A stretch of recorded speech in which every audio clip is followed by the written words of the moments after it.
আধায় ঘেরা দিনের আলো,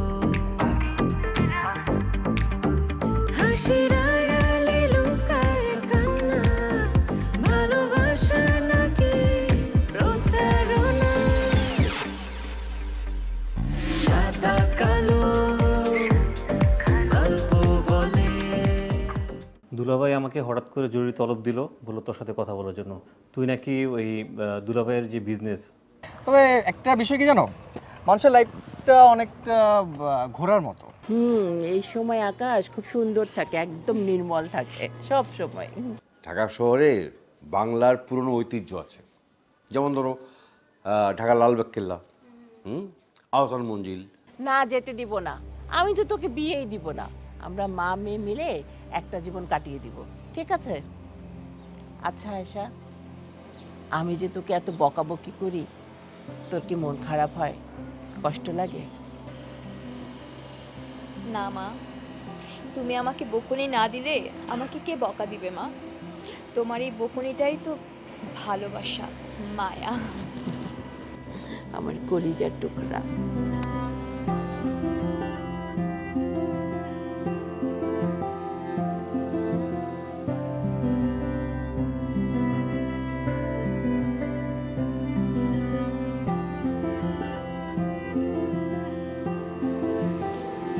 কি বাবা?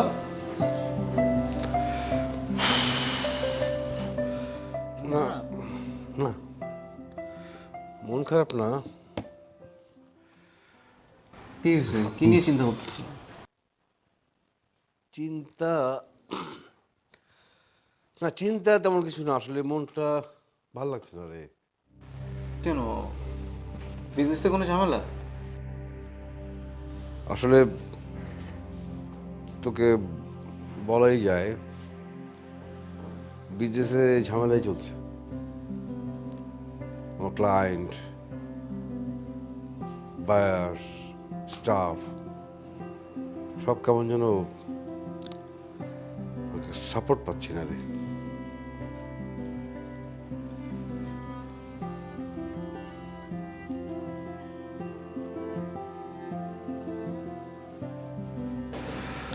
তো কি করবো এখন?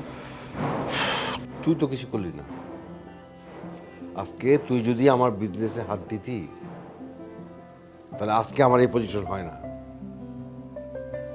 কি বলবো, কাকে বলবো? আমার আমার কাউকে কিছু বলার নেই, আমার জায়গায় নেই বলার। আমি কাকে বলবো? যা করছিস ভালোই করছিস। এই মামা আসছে।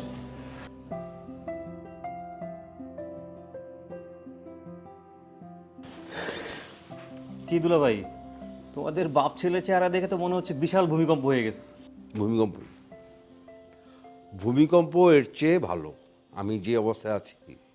মানে কি এগুলো? আমার বিজনেস কত স্ট্রং বিজনেস, এস্টাবলিশড। তোমার ভাগ্নে বলছে সে নিজে আলাদা একটা বিজনেস করবে, বোঝো? মানে কি বুঝাবো? মামা দেখো, বাবার এই ট্র্যাডিশনাল বিজনেস ফরম্যাট আমার পছন্দ না। আমি বলছি বিজনেস করব, আমার একটা নিজস্ব প্ল্যান আছে। তোর যদি কোনো আলাদা প্ল্যান থাকে, কোনো ডিজাইন থাকে, ওকে ফাইন, ওয়েলকাম। আমার বিজনেস না, সেটা তুই প্রয়োগ কর। মামা দেখো, আমি যখনই কোনো ডিসিশন নিতে চাই ততবারই বাবা আমাকে বাধা দেয়, তখন আমি কি করব? আমার কোনো ইন্টারেস্টই আসে না। দুলাভাই তো ঠিক কথাই বলতেছে। তুই মানে ফাইন, তুই পড়ালেখা করেছিস, ইয়াং জেনারেশন। দুলাভাইয়ের ট্রেডিশনাল বিজনেসকে কীভাবে স্মার্টলি আগানো যায় দেখ। এটাতে মানে বাপ ছেলের এগুলোতে নিয়ে এরকম মানে কি এগুলোর? আমি যখন কোনো কিছু প্ল্যান করতে চাই তখনই তো তুমি আমাকে বাধা দাও, আমাকে তো কোনো কিছু করতে দাও না বাবা। আমি তো বাধা দেবই, তোকে করতে দেবো কেন? তুই ঠিক মতো কাজ কর, তুই ঠিক কাজ করলে তো আমি তোকে বাধা দেবো না। আর তোকে একটা কথা বলে দেই, আমি না থাকলে, আমি যদি মারা যাই, তখন তুই আফসোস করবি যে বাবার কথা আমি কেন শুনলাম না আমি বাবার কথা। কিছু হইলে শুধু ইমোশনাল কথাবার্তা বলে, এটা হয় মামা? বলো দেখ। দেখলে দুলাভাই, তুমিও না, ইয়াং জেনারেশন, একটু দাও না তাদের মতো করে কাজ করতে। আরে বাবা, তুমি যতদিন বেঁচে আসো তুমি গাইডলাইন দিবে, ফাইন, অত একটু ফ্রিডম দাও, কিছু করতে পারে কিনা। তা না, শুধু হচ্ছে জোর করে সিদ্ধান্ত চাপিয়ে দিবে। আচ্ছা আচ্ছা, যাও তুমি তোমার বাগনের রুমে যাও। আমি দেখছি, হ্যাঁ, যাও। তুমি এত টেনশন করো না, এমনিতেই তোমার হার্টের অবস্থা ভালো না।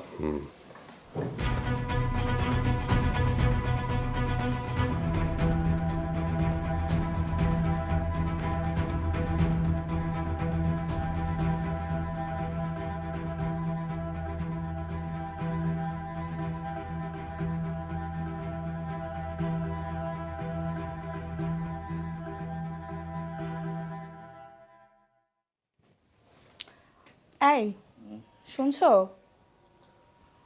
অনেক বেলা হলো তো, ওঠো এবার। কটা বাজে? বেলা 11টা বাজে।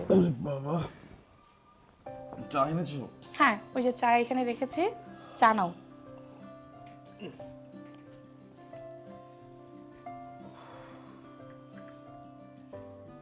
আজকে বাইরে যাবে না তুমি? না, ইচ্ছা করছে না। কেন, শরীর খারাপ লাগছে? না, শরীর খারাপ না, ভাবলাম আজকে একটু বাসায় থাকি। এই যে ঘুমের থেকে উঠে চোখটা খুলতে পারলাম না, একের পর এক প্রশ্ন শুরু হয়ে গেছে তোমার। ভেবেছিলাম আজকে একটু বাসায় থাকবো, সারাদিন রেস্ট নিব। না, তাহলে কি আমি বাসায় থাকবো না, বাইরে চলে যাবো? আরে বাবা, রাগ করছো কেন? তুমি বাসায় থাকলেই তো আমার ভালো লাগে। আচ্ছা বাদ দাও, তুমি এবার বলো দুপুরে কি কি খাবে, আমি তাই তাই রান্না করব। কি কি রান্না করবে? আমার খেতে ইচ্ছা করছে বেগুন আগুনে পুড়িয়ে বেগুন ভর্তা করবে, এরপর ডাল ভর্তা, টাকি মাছ আনা আছে ফ্রিজে, টাকি ভর্তা করবে, তারপরে গরুর টিকিয়া করবে, আর খিচুড়ি সাথে হচ্ছে কাঁচামরিচ পেঁয়াজ দিয়ে সর্ষে তেল দিয়ে কুচি কুচি করে মাখিয়ে সেই ভর্তাটা, ও চিকেন ঝাল ফ্রাই, এসবগুলা করবে। পারবে না? কি তুমি জিজ্ঞেস করলে কি কি খেতে ইচ্ছা করছে বললাম, কিন্তু তোমার শুনে তো মনে হচ্ছে কিছুই জানতে পারবে না। পারবে না তো জিজ্ঞেস করো কেন? এই যে আবার শুরু হয়ে যাচ্ছে। আচ্ছা ঠিক আছে, শুরু হবো না। আজকে আমি সারাদিন বাসা থাকবো, তুমি যে কটা আইটেম পারো রাধো, বাট খিচুড়িটা ম্যান্ডেটরি, খুব খিচুড়ি খেতে ইচ্ছা করছে। আচ্ছা ঠিক আছে, তুমি চা খাও, আমি নাস্তাটা পাঠিয়ে দিচ্ছি, আর রান্নাগুলো সেরে নেই, কেমন? যাও। ঠিক আছে। কি ব্যাপার, এতগুলা কল আসছে সকাল থেকে।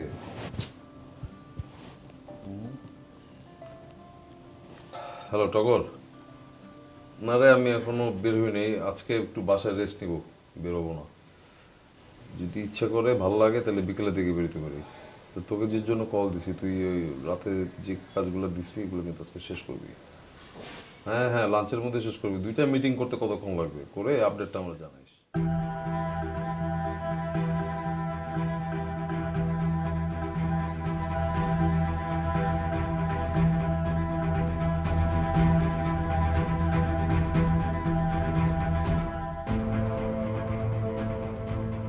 কিরে, কি খবর তোর?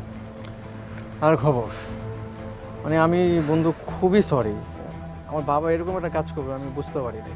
না, আমি যে তোর সাথে দেখা করতে আসছি এটাই আমার খুব লজ্জা লাগতেছে। হ্যাঁ, তুই এভাবে কথা বলছিস কেন? কিভাবে কথা বলবো বল?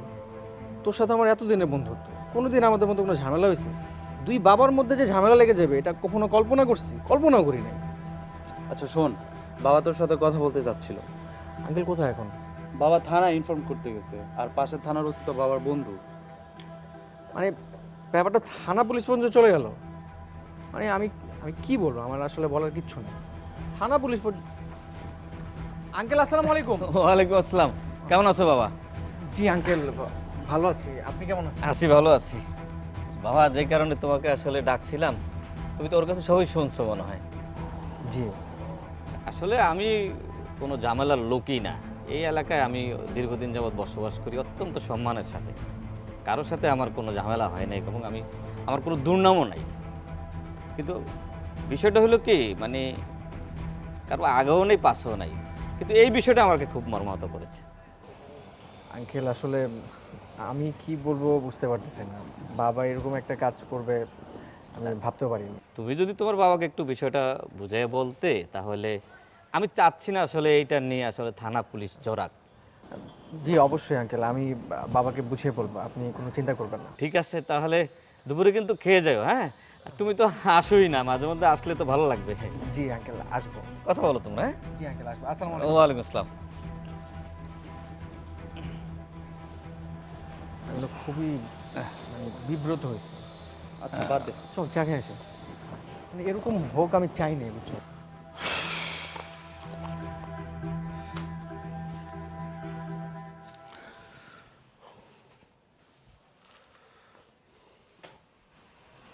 কি বাবা, আজকে পত্রিকা পড়তে ইচ্ছে হচ্ছে না?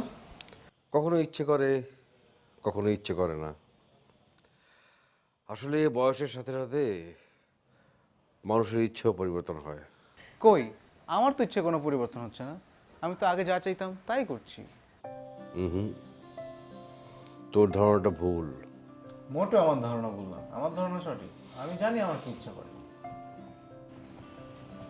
এই মুহূর্তে আমার কি ইচ্ছে করছে জানো? জানি। বলো তো।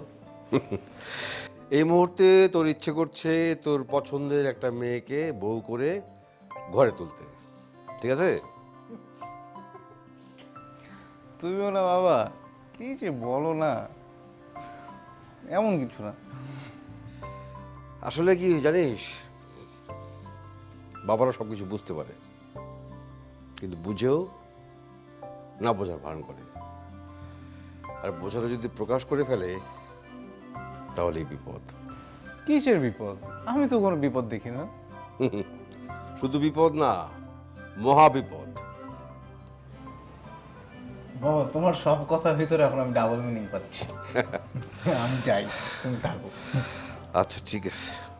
পত্রিকাটা পড়ো, দেশের আপডেটটা একটু জানি।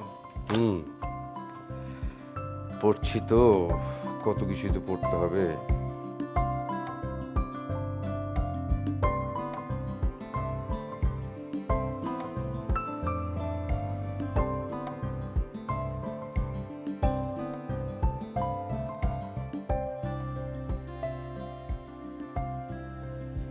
ভাই, এই যে ওই জমির কাগজটা ভাই, ওখানে দলিল পর্চা খাজনা সব আছে ভাই।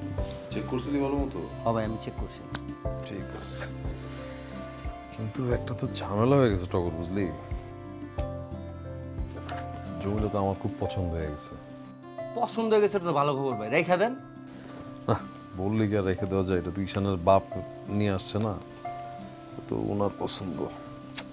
ভাই, একজনের পছন্দ হলে যে রাখা যাবে না ব্যাপারটা তো তা না। দেখেন ভাই, আপনি যেটা ভালো মনে করেন। তা তো ঠিক। শোন, সব কথার বড় কথা, জমিটা আমার ভালো লাগছে, এটা আমার লাগবে। আর কেমনি কি করা যায়, একটা বুদ্ধি বের কর। ভাই, বুদ্ধি তো দেওয়া যায় ভাই। জমিটা আপনিই রাখেন। আপনি বরঞ্চ কাকারে বলেন জমিটা আপনার চাচা অথবা খালু বা মামার। কারণ আপনি তো আত্মীয়র সাথে জমি জমা নিয়ে কেন করতে পারেন না, জিনিসটা তো ভালো দেখায় না। রাইট, এটা একটা ভালো পয়েন্ট বলছস। নিজেদের লোকজনের জমি যেহেতু, সে ওইটা নিয়ে আগে বাড়বে না, তাই না? না ভাই, উনি পেঁচাইতেও পারবেন না ব্যাপারটা নিয়ে। ঠিক আছে, ওইটাই করবো দিলে। ভাই, আরেকটা কথা ছিল। বল। এই উত্তরপাড়ায় নতুন একটা মার্কেট হচ্ছে, শুনলাম সামনে দিয়ে পাকা রাস্তাও হবে। মার্কেটের খবর পাইছি, কিন্তু রাস্তার কাজ শুরু হবে এটা তো জানতাম না। টেন্ডার ছাড়ছে? না ভাই, টেন্ডার এখনো ছাড়ে নাই, তবে যতটুকু আমি খবর পেয়েছি সামনের মাস থেকে টেন্ডার ড্র করবে। আরে বাহ, তাহলে পোলাপেন নিয়ে লেগা যা। কারণ জনগণের উপকারে যদি আমি আসতে না পারি তাহলে কেমনে হবে? পাকা রাস্তা করে দিতে হবে না জনগণ রে। ঠিকই গেছেন ভাই, তাহলে আমি পোলাপাইন নিয়ে ওই টেন্ডারে দৌড়াই। চা খাবেন ভাই? চা দিতে বলতো আমাদের। এই রোহি, মেকআপ চা দে ভাই রে। ঈশান, কিছু করার নাই।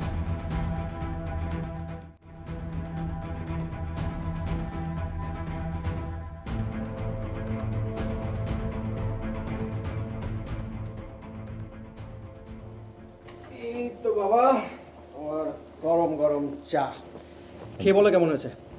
আমি জানি তুমি ভালোই বলবে, আর তোমার এই মুখ থেকে ভালো কথাটা শুনতে আমার যে কি ভালো লাগে বাবা। আসলে এতদিন কিন্তু মিথ্যে বলতাম যে চাটা খুব ভালো হয়েছে, তো আজকে সত্যি সত্যি ভালো হয়েছে। বাবা, আমি জানতাম তুমি এই কথাটাই বলবা, কিন্তু চা কিন্তু ভালো হয়েছে, এই যে আমি খেয়ে দেখছি।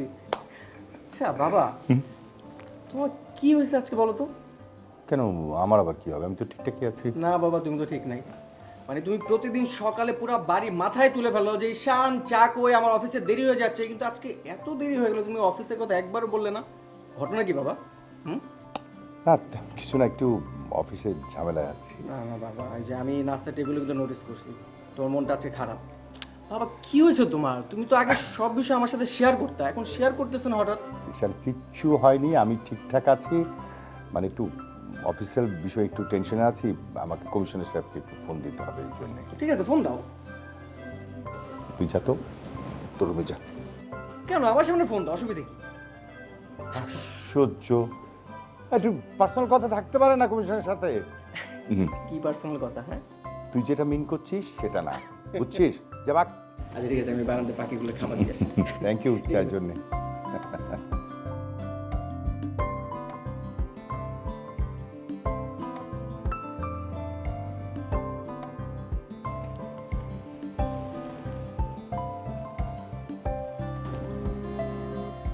এত সকালে খান সাহেবের কল?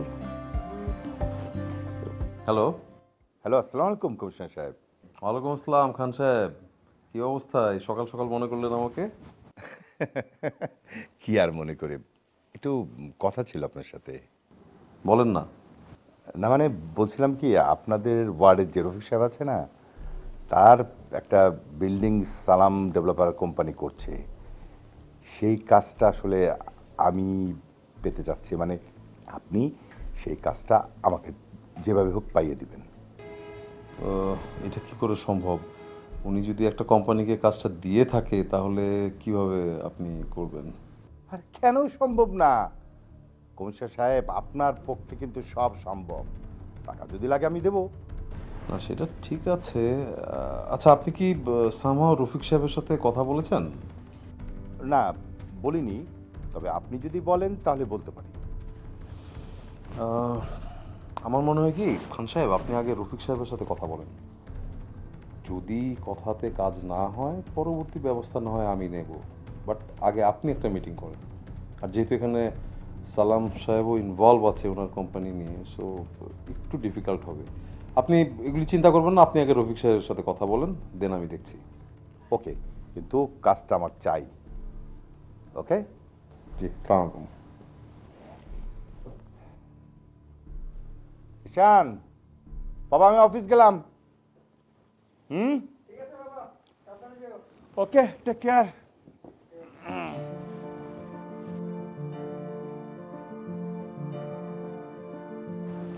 যাই হোক, দেখা যাক কি হয়।